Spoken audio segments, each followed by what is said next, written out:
Eh bien, bonjour à tous, bonjour à toutes, bon.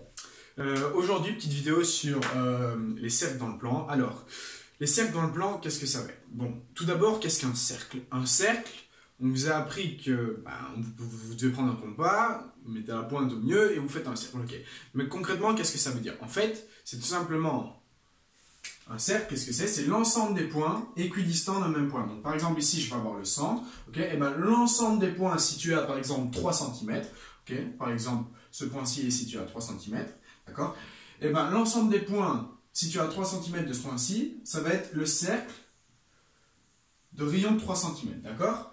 Donc, un cercle, c'est caractérisé par donc, deux caractéristiques. Okay, son centre et son rayon. D'accord? Donc, le centre et le rayon caractérisent un cercle. Ok. Bon, maintenant, qu'est-ce qui va se passer dans le plan? D'accord? On va prendre un repère orthonormé. Et donc, dans ce repère, on va définir un centre, pardon. Voilà. On va l'appeler x0, y0. Et donc, nous, ce qu'on va essayer de définir, c'est essayer de définir l'ensemble des points qui sont équidistants de ce même point. Ben, on va tout simplement définir deux inconnus pour chacun des points. Je prends celui-ci, j'aurais pu prendre celui-ci ou n'importe lequel. On va dire que chacun de ces points, d'accord, ils ont pour coordonnées x et y. Et maintenant, on va essayer de définir le rayon en fonction de ces deux coordonnées. Et ben, en fait, le rayon, on voit que c'est la distance entre les deux points. La distance entre les deux points, on a vu que c'était la norme du vecteur. Et donc, comment on va faire ça?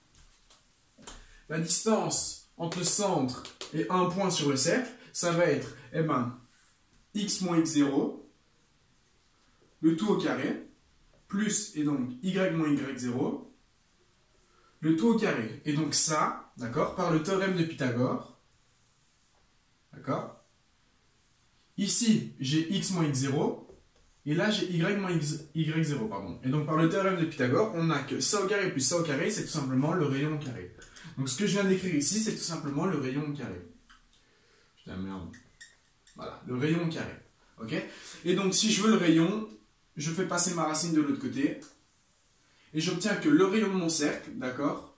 Si je connais deux points, eh ben, je peux définir que le rayon, c'est la racine, et donc des composantes en x au carré, plus des composantes en y au carré. Ok, donc ça, c'est la forme générale, ok? Donc, c'est ce qu'on en déduit quand on a un sommet et un point du cercle. Donc, ça veut dire que l'ensemble des points situés à une distance r du centre x0, y0, d'accord, vont être représentés par cette équation-ci, d'accord? Par l'équation du cercle.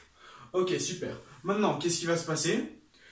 En fait, il y a deux écritures pour les équations de cercle. C'est comme avec les droites, on avait y qui est égal à mx plus p, et puis on avait ax plus by plus c qui est égal à 0. Et ben, on peut faire de même avec les cercles.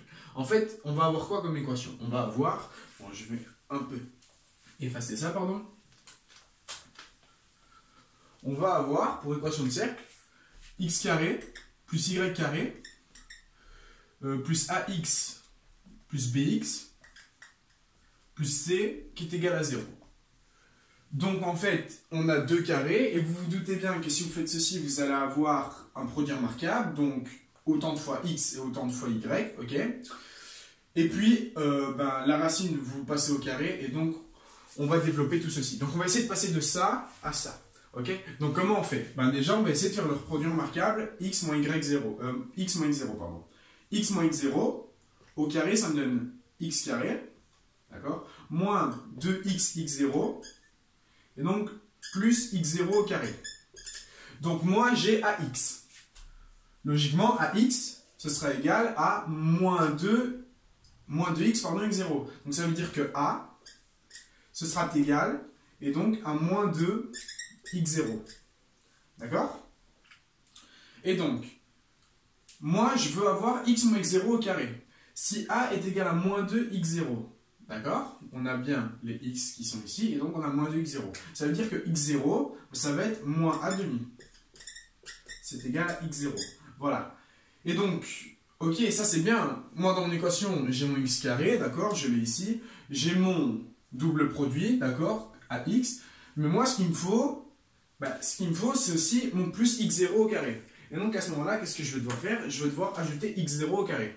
Donc dans cette équation, qu'est-ce que je vais faire? Je vais faire x carré plus ax plus, et donc mon x0 au carré, qu'est-ce que ça va être? Mon x0 au carré, je sais que x0, c'est moins a sur 2. Et donc si je le mets au carré, je mets moins a sur 2 au carré, moins fois moins, ça fait plus, et donc j'ai que x0 au carré, ça va me donner a carré sur 4. Ouais, a carré, pardon.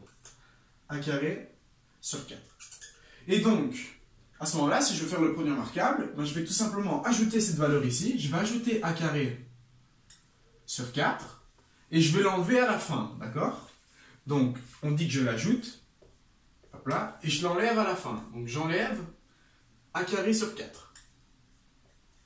D'accord?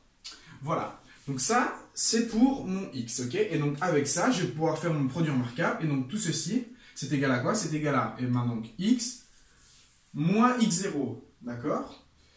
Et donc, ça me fait x plus a demi. Ok?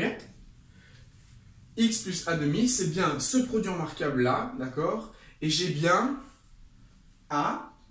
j'ai bien x0 ici qui est égal à moins a sur 2. Parce que quand je fais x moins moins, ben j'ai bien plus, ok? Maintenant, je vais faire pour les y. Pour les y, ben ça va être le même cheminement parce que j'ai juste un bx ici. Donc je vais faire tous les mêmes calculs, mais avec les y. Et donc je vais avoir quoi? Je vais avoir donc mon y carré, puis plus by, pardon, je me suis trompé, plus by, voilà.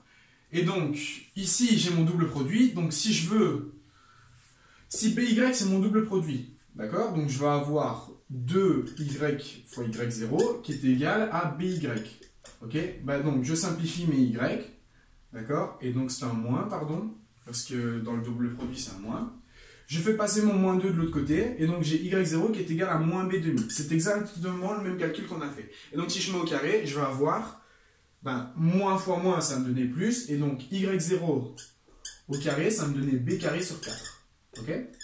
Et donc ceci, je le remets pour faire le produit remarquable, et je le réenlève à la fin. Et donc j'ajoute b carré sur 4. Voilà, je ferme la parenthèse, et je vais l'enlever ici, moins b carré sur 4. Car si j'ajoute une valeur, et puis que je l'enlève après, mon équation reste la même, ok? Et donc, on avait un plus c, le tout qui est égal à 0, ok? Et donc, à ce moment-là, je vais avoir encore mon produit remarquable ici, que je vais pouvoir faire. Donc, c'est un plus, et donc, ça va être b demi. Donc, je vais avoir y plus b demi au carré. Au carré, j'ai oublié le carré.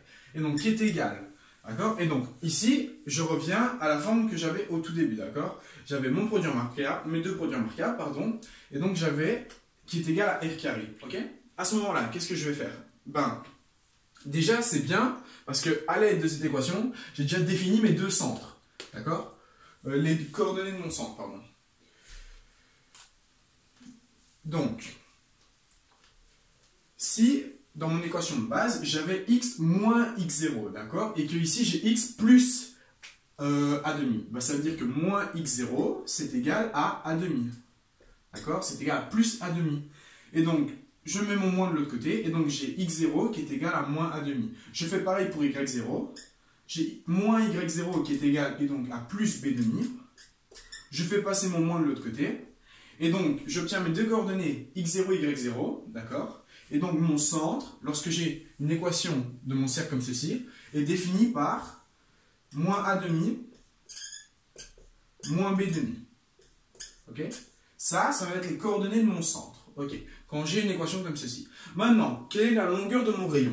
Tout simplement, ici j'ai égal à 0. Et donc j'avais mes deux produits remarquables. Moi je vais essayer d'avoir mon rayon au carré de l'autre côté. Et donc mon rayon au carré, qu'est-ce que ça va être?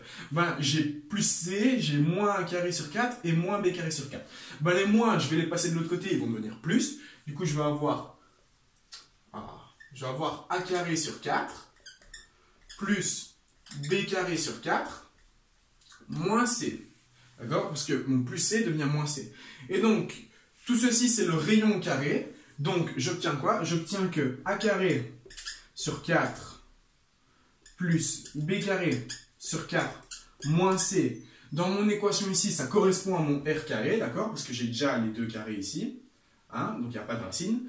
Et donc, si je veux le rayon, si je sais que le rayon carré, c'est ceci, le rayon, c'est tout simplement la racine de ceci. Ok. Attention, en algèbre, quand on prend une racine, on prend la racine positive et négative. Sauf que si vous y réfléchissez bien, une longueur négative, ça ne peut pas exister. Alors, le moins tombe. Et donc, lorsqu'on a une équation de droite comme ceci, de cercle, pardon, comme ceci, ben on peut en définir le rayon et le centre, d'accord? Donc, lorsque j'ai une équation de cercle, d'accord, on va dire que C appartient et donc à x carré plus y carré plus ax plus by plus c qui est égal à 0. On a défini que le rayon, c'était égal à la racine carrée, et donc de a carré sur 4 plus b carré sur 4 moins c, et que le centre était défini en moins a demi moins b demi. Voilà, voilà. Donc ça, c'est les grands trucs à retenir, ok? Donc, mon équation de base, je vais dire qu'on avait défini en fonction du dessin, c'est celle-ci. Lorsqu'on a une équation comme ceci, on a le rayon ici et le centre ici. D'accord? Centre, rayon. D'accord? En ce qui concerne les cercles, il y a juste que ça à retenir. Alors, petite mise au point. Qu'est-ce qui va se passer quand en fait on n'aura pas de cercle mais qu'on aura un point? Un point, on va définir que son rayon est nul. Donc si son rayon est nul, on va tout simplement avoir cette égalité, d'accord? Ceci, cette racine qui sera égale à 0. D'accord? Et donc quand vous aurez cette racine qui est égale à 0, ça voudra tout simplement dire que vous n'avez pas un cercle, mais vous avez bien un point. Parce que vous n'avancez pas, vous n'avez pas de rayon, donc vous êtes sur un point. Maintenant, qu'est-ce qui va se passer quand l'intérieur de la racine sera négatif? Qu'on va avoir a carré sur 4 plus b carré sur 4 moins c, d'accord, qui sera inférieur à 0. On sait qu'on ne peut pas prendre la racine d'un nombre négatif, d'accord, en algèbre, dans le nombre réel. Et donc, si on ne peut pas prendre la racine d'un nombre négatif, et à ce moment-là, si l'intérieur de votre racine est négatif, vous n'aurez tout simplement pas de rayon. Et donc, qui dit pas de rayon, dit tout simplement pas de cercle. Même pas un point, rien, vous n'aurez rien. L'équation sera fausse. Et donc, il n'y aura aucune solution qui peut définir cette équation. En fait, ici, dans le plan, d'accord, c'est algébriquement qu'on vous représente tout ça. Et donc, qu'est-ce que ça va donner? En fait, quand on a une équation comme ceci, d'accord, si on était en maths simple, d'accord, qu'on n'est pas dans le plan ni rien, qu'on ne parle pas de cercle, en fait, le cercle va nous permettre de représenter visuellement, d'accord, l'ensemble des solutions de cette équation. Parce que si on a une équation à deux inconnus et qu'en plus on a des carrés, on va avoir une infinité de solutions, d'accord? Et cette infinité de solutions, elle est représentée par un cercle, d'accord? Et donc le cercle de centre, moins a demi, moins b demi, et de rayon, ceci, d'accord? Et donc à ce moment-là, vous allez avoir toutes les valeurs, d'accord, qui correspondent aux solutions de cette équation. Voilà, voilà. Bon, moi, je vous remercie de votre attention. J'espère que cette petite intro sur les cercles, ça va. Et voilà. Merci beaucoup.